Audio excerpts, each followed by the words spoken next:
ನಾವು MS ಒಳಗೆ ಏನೋ ಟೈಪ್ ಮಾಡಿದ್ರು ನಮ್ಗೆ ಸ್ಪೆಲ್ಲಿಂಗ್ ಸಜೆಷನ್ ಶೋ ಆಗ್ತಾಯಿಲ್ಲ. ಆ ಆಪ್ಷನನ್ನು ಹೇಗೆ ಎನೇಬಲ್ ಮಾಡ್ಕೊಡ್ಬೇಕಂತ ನಾನು ಹೇಳ್ತೀನಿ. ವಿಂಡೋ ಜೊತೆಗೆ ಐ ಬಟನ್ ಕ್ಲಿಕ್ ಮಾಡಬೇಕು. ಸೆಟ್ಟಿಂಗ್ಸ್ ಓಪನ್ ಆಗ್ತೈತಿ.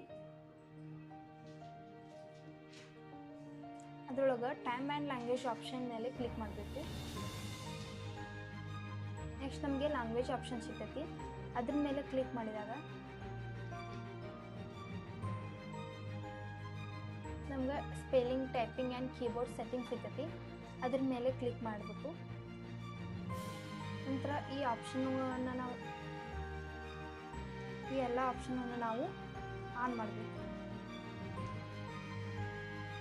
ಈ ಥರ ಎಲ್ಲ ಆಪ್ಷನ್ಗಳನ್ನು ಆನ್ ಮಾಡಿದಾಗ ನಮ್ಗೆ MS ಒಳಗೆ ಏನೋ ಟೈಪ್ ಮಾಡಿದರೂ ಸ್ಪೆಲ್ಲಿಂಗ್ ಸಜೆಷನ್ ಶೋ ಆಗ್ತೈತಿ.